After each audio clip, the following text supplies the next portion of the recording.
about Damian Lillard. I've learned that I love the chip on his shoulders because he continuously gets bypassed for NBA All-Star Weekend.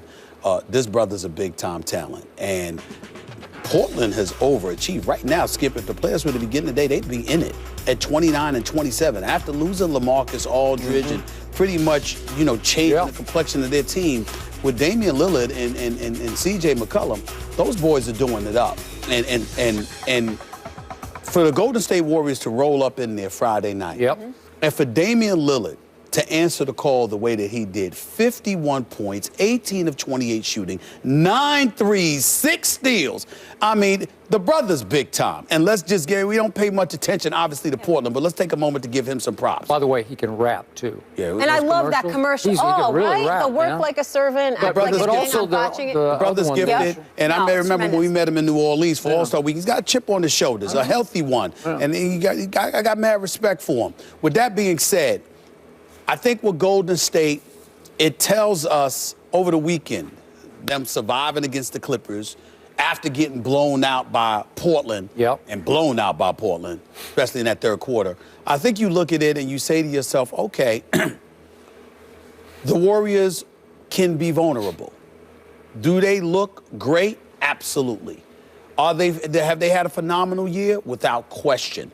And it is the regular season, but you do find yourself seeing some of the games that they've lost.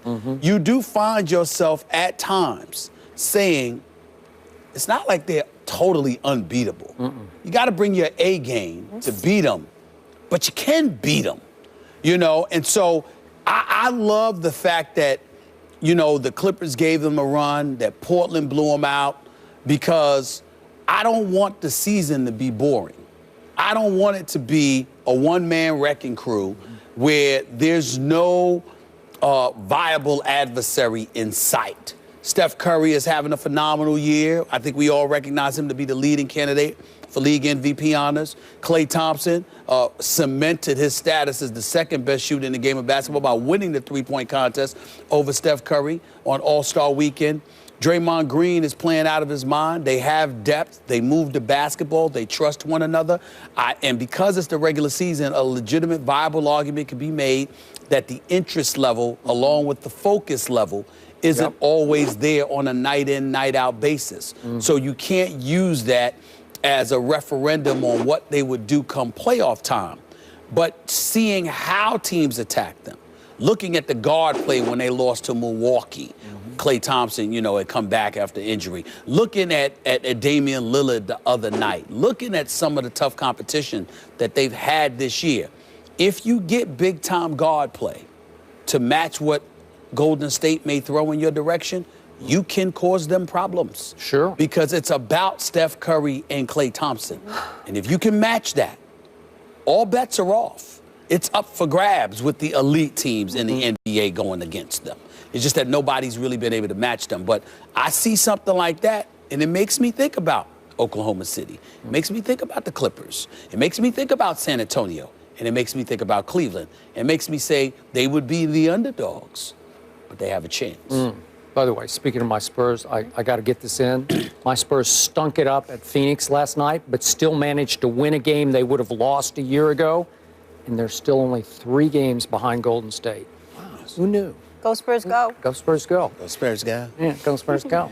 So, now back to the question at hand. I thought that Golden State would win a tough, close game at Portland on Friday night and then lose to the Clippers on Saturday night.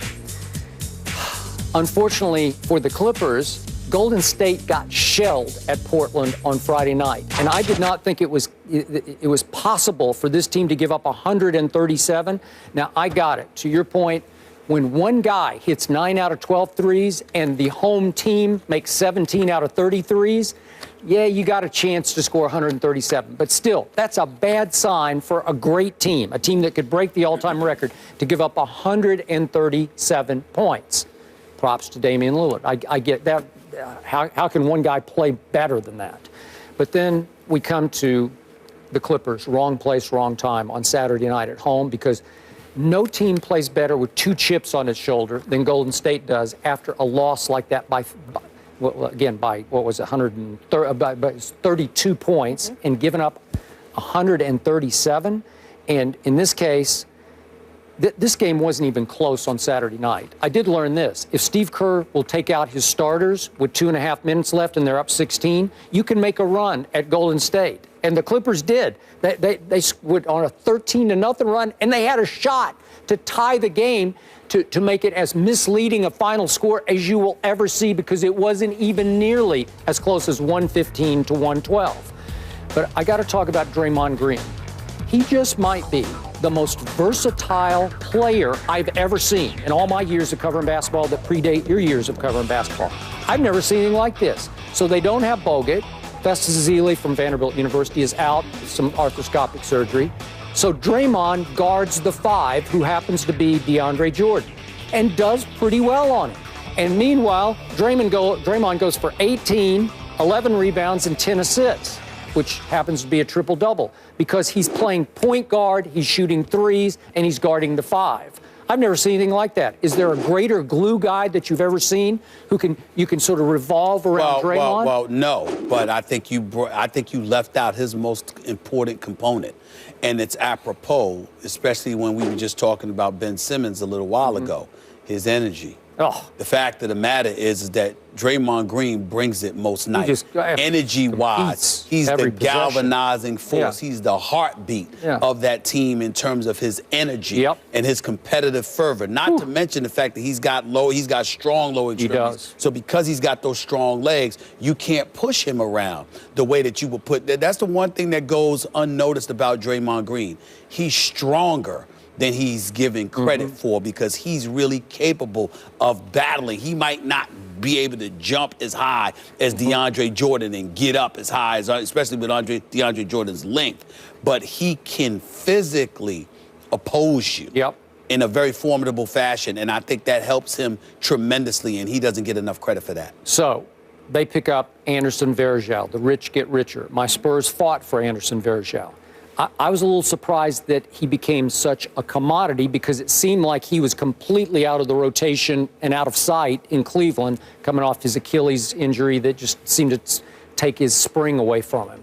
But all of a sudden, I think this is going to help them, because they don't have Bogut right now and they don't have Ezeli. Yeah, I agree.